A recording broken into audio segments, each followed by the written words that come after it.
Hello, this is Carmelia Chavers on Making Room for Your Gift. And I am also you're looking at me on YouTube, but you're also on KCWG, thetruth.com, the best internet radio on the planet. And I am here, as you see, I don't have a guest today. Well, here I don't have a guest today because of our new situation. I won't call it a new norm. That's what the news is calling it, a new norm, because I think this too shall pass and we'll be back in our regular routine, but it will be a little bit more consciousness, will be a little bit more keen, and we'll act a different way. So that would be, I would say, it would be um, a new maybe a new norm there, I would think. So I wanted to come on anyway, even though I didn't have a guest today. I wanted to come on and just do some things that I was thinking about that was on my mind and stuff.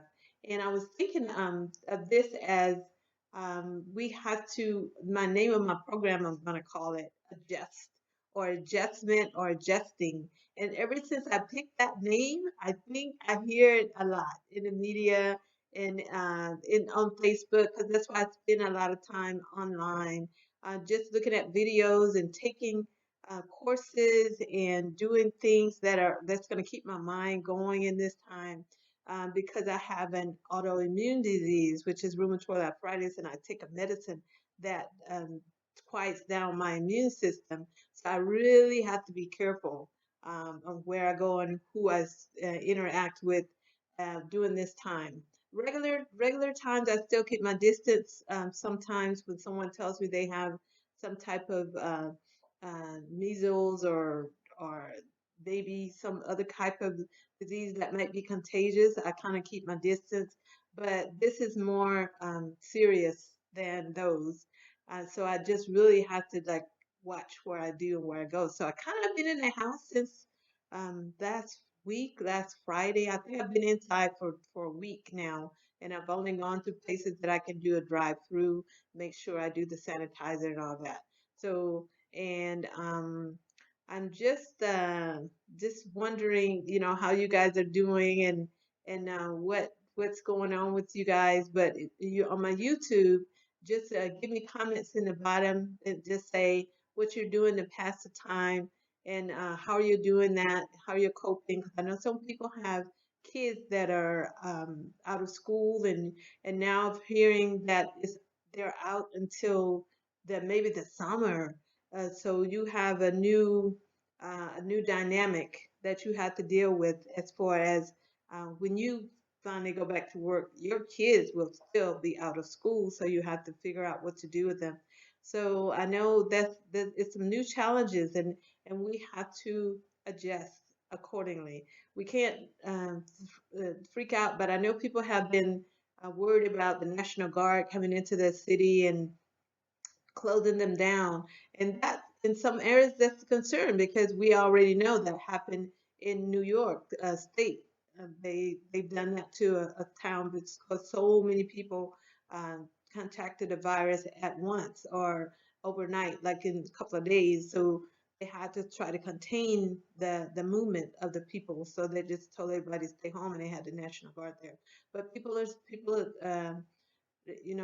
these things are going around and they may do that in other places. They may do it for the whole US, but we don't know. Things happen daily. Things happen hourly. We sometimes we look at the news and there's a new thing that happened, but I'm cautioning you, don't look at that all day. Find something else to go on. Like sometimes I'll get up and when I wake up, I'll look at some of the news, the local news, just to see what's happening around me.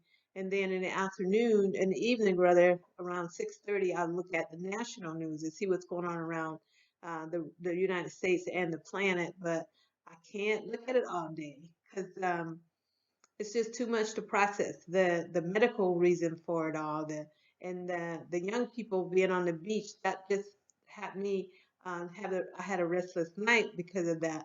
Because when they go back into their communities, if they do contract it and have it, wow, I just think that's too much for me to think of. So I'm coming down to my little world that I have right now. So I want, when you make a comment, I want to know what you're doing. Right, like every other day now, this week, I have been on a live chat via Zoom with an art. Well, she's a surface pattern designer. Her name is Anne LaFollette, and I'll put her name down there too. And she is also she's a surface pattern designer, and that's how she makes a living. And you don't know what surface pattern design is? It's like my scarf. This is a surface pattern design. It started off as a little square, and they made it repeat, so it became this print on fabric. So I'm trying to learn that, and I didn't know I had an aptitude for drawing. And I'll show. I'm sorry, on the radio you can't see any of my uh, what I'm showing on YouTube, but I drew. This is one of my things, and I kind of do different patterns to, and I'm going to be coloring them in via Adobe Illustrator. So there's another one. And so what I'll do is those two patterns that you saw, I'll color them and then I'll put them together, or I can leave them by themselves and make them different sizes and different colors, and that's all consuming. Sometimes you have to tell yourself you got to get up, you got to stop, you got to take a break. So it's like the creative process coming out. I also took um, some an online conference. It's called the Summit, that I took on writing, because I have a book that um, is supposed to come out around Christmas, but we had to take it back to the editor's board. So now it's I did a final edit, so now it's back with the editor, and so she's with this crisis coming up, she has family matters, so it kind of delayed it a little bit more. So we'll probably do. I'm thinking about a Christmas in July, and then I'll do another thing at Christmas. And while I'm now developing characters for another project, so in the meantime, I'm doing the surface pattern design, and there are also other motivational things I look at. A friend sent me a video on Pastor T.D. Jake, Bishop T.D. Jake, sorry, and he was saying that this what concerns everyone is that this enemy, we can't see it, the COVID-19, we can't see it, so that makes us a little anxious. And I have a scripture, of course, for that. It's be anxious for nothing. And I'll go and look at that in a few minutes. We have the different ones. And that's in the Philippians 4, 6, and 7. So I'll read that later. But he said it. He said the enemy is, we can't see the enemy, but he said as Christian we we know what that enemy is about, because we've been fighting that enemy all through our Christian life. We know that it's unseen enemies. We fight against spirits and principalities. I believe that's right. I'm gonna have to look that up too. Not against flesh and blood, but spirits and principalities. So we've been doing that all along, but this, I think, is sometimes we can't take things in a big chunk. Sometimes we have to take things smaller, because then we can process it, and then we can go out, and bigger, bigger. But this came on us, and it started small and it grew big overnight almost, and it literally is shutting the world down. And my lifetime, and I'm sure about, I don't know, maybe over 80% of the other people in the world, their lifetimes, never seen the world shut down like this. Even 9/11 wasn't this thorough and shutting us down. We're in our homes, kids are home from school through the summer. Um, to the summer, and our religious organizations, or do you want to say it like that? Our gatherings, we're not meeting. We're turning to the internet now. Now, please don't let the internet break. I don't know if you can do that, but mine was a little slow this morning trying to get on and get to the places I wanted to go. And I hope we're not stressing it out too much. But that is the way that people are communicating. And I'm going to start communicating. Probably my next guest is going to be through Zoom, just to keep my flow going as far as what I want to talk about and who I want to interview. Just keep I get them on maybe a Zoom connection. But I know my pastor, Pastor Mark A. Williams of Faith Fellowship Corona, he was on the community Bible study on Wednesday, and he was saying we can, don't have the spirit of fear, and infect each other with faith. So I have been seeing different pastors from my local area appear on Facebook and maybe YouTube, but I think mostly Facebook, just um, just reassuring their parishioners and letting them know information about gathering and meeting together, and they're just letting them, giving them some type of reassurance, because this past Sunday, because I was coughing and sneezing, and it was a regular cold and some allergies, because this is the time of the year things are blooming, and I have terrible allergies in the beginning of the spring, and I just didn't want anybody like thinking I was contagious or thinking I had it, and I just stayed home. That right there really threw me, because I hardly ever miss church. I usually go unless I'm out of town or sick. So that really, I looked at it online, but there's nothing like being there with each other for the same purpose. So I'm really gonna miss that, but I want to do what is um, asked of us by the government and by the um, the people that are in charge of the local areas. They say, not to meet toward because I have a autoimmune disease. I will not do that, because all this is saying is for your own good. And I gotta uh, the thing on the news today said that my bank, they were closing some branches, but we still should be able to go in through the ATM to get cash out or put it in or whatever. But the drive-through branches, they'll still be open. Like if you have a drive-through teller, they're just trying to, lessen the contact between people. But I understand that, but it's just different. It's just a different way that we have to live for right now. And I thought adjusting is what we have to do so that be, um, we will not be so frustrated or so anxious.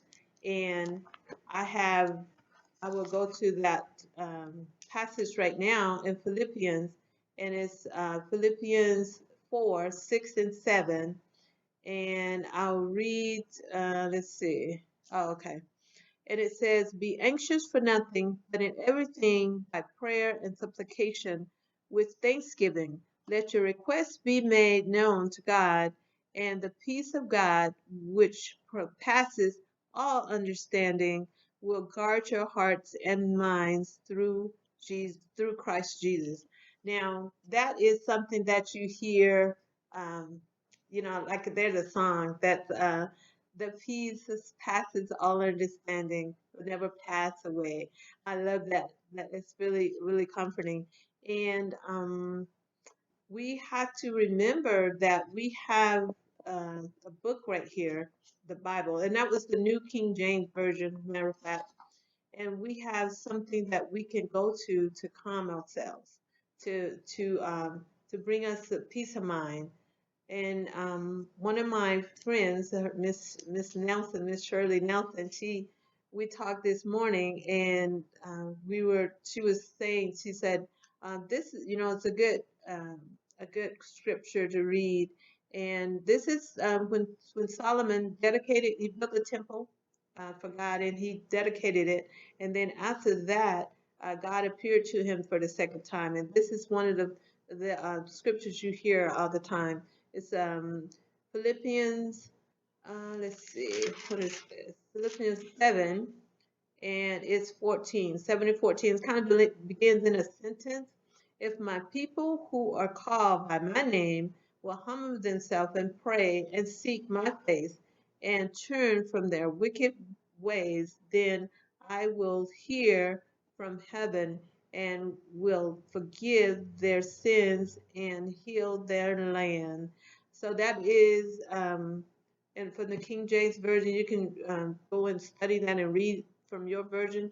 And this is like things we need to kind of keep going in our heads, and just to say, um, oh, I'm sorry, that's again in Second Chronicles 14, and we just need to just put that in our hearts and say, hey, these are the promises of God, and you need to go and get that when you're feeling anxious, when you can't sleep, and let God do what God does. And it says, this one I hear a lot, Second Timothy, and this was one of, um, I think, this is one that people kind of quote, pretty much a lot. So it says Second Timothy 1 and 7. For God has not given us a spirit of fear, but of power and of love and of sound mind. And my little commentary at the bottom says that it was sound mind is wisdom, and other translations say discipline and self control. So kind of use that kind of thing when you're out in the public, like when you go out and you're going to the grocery store, and the guys or the ladies are filling the shelves as fast as they can, because they are saying that the merchandise is coming in, but people are taking them as soon as they come in, thinking that one day they won't be able to get it. And I think that's what's on people's minds, that they won't be able to get it, and that they'll shut us down and nothing will come in and nothing will go out. Um, but be kind to those people that are stocking those shelves for you. And if they don't have it, just they don't have it. It's not on the truck that came that day. So just be nice to them, be nice to the cashiers when you go through the stores. It's not their fault that things aren't there. Just and be nice to one another. And one thing that I think I mentioned at the beginning is we kind of still need to keep in contact with each other. And I was thinking that's why I was like, oh my gosh, that's how people are getting in touch with each other pretty much on the internet, or you can still call people and text them and just to say, hey, what's up? When I woke up this morning, I had 26, I think 26 text messages from different people, different friends, and I had 23. I'm on this link group me, and I had 23 responses on that from a question that was asked, and people were responding. But and from time to time, do that. Get in touch with people, and I love this interactive thing we have with the surface pattern designers. We get on, I think, and LaFolic, what I was telling you about, the surface pattern designer. She does this thing. She did it on Tuesday last week, which you'll be looking at this next week. Last week, and she did Thursday, and she's going to do Friday, about an hour. And on Tuesday, there were 50 women from around the world, on this Zoom connection. And what we did a project together. She sent us a template of the sidewalk cracks. Who would know? It's a picture of sidewalk cracks, and um, we looked at those pictures and we traced. We drew a picture from the sidewalk cracks, and it is just amazing that we all was sitting there drawing and communicating with each other, and it was really, really nice. This is one that I did from that looks like a turtle. It's a great project for your children too. And let me see, can I get my hands on um, the lady that, I'm sorry, radio audience, that you can't see my turtle, but I'm trying to see if I can get my hands on the name of the person that did the oh yes, here it is. You go and look at this on your internet. This is for kids. They can do that too. It's like a project you can have for them. But it's Carla, Carla, and her last name is Sonheim. It's Sonheim, and she has a just Google that, and she has templates that you can download for free and of sidewalk cracks, and you can have given to the kids and to just have their mind flow free and make pictures. And you can also do it too, because that's what we were doing. We were did it all together, and then we all showed our pictures, and then we talked about how we were feeling about this thing that's going on, and she gave us some tips on things to do and things not to get all um, crazy while we're inside. But most surface pattern designers, they are inside anyway, because that's what they do all day. But um, it's always good to find some other activity besides watching the news programs all day, because they are telling you, the doctor's telling you, they don't know anything right now. They, of course, they'll learn things during the day, but I don't need to sit there every hour to figure out what they've learned 5 minutes ago. They told me they didn't know, and then 10 minutes from there they're going to tell me they don't know again, as much as they knew then. So I can wait. I can wait for that from 10 o'clock in the morning or 11 o'clock in the morning till 6:30 p.m., at night, to see what's happened during the day. I'm good. But I know people are trying to figure it out, but find something that you like. I suggested to someone that they journal. They journal whatever their frustrations are, because that's been known. When you're journaling, you take out what's inside of you, that anger, that frustration, that anxiety, and put it on paper. You can um, put it in a binder, or you can put it in a notebook and just put it on a shelf. You don't ever have to see it again, or you don't have to share it with anyone. That's nobody's concern but yours. If you want to share, that's fine. But it's all, just journal each day and what you're feeling every day. And because I have journals that are over 25, 30 years old, and that helped me cope, because when I came to California, I was in the military, and I came out here when I was 18, and actually the next month I turned 19, and so I've been in California off and on since then. So I was came from a big family. It was eight of us, well, six kids and my parents, and so it was a big difference for me to be by myself. And then years later, I got married and no children, then divorced, and alone again. And I tell you, I had to find ways to keep myself going. I took a class. Matter of fact, I just received my QuickBooks certification for online QuickBooks certification a couple of weeks ago. So I'm really happy and jazzed about that. So, but the thing about it, looking for a new position, nobody's hiring right now because nobody's going to work. Hardly anybody's going to work. Let's say that. So, but that's still something I have up under my on my tool belt.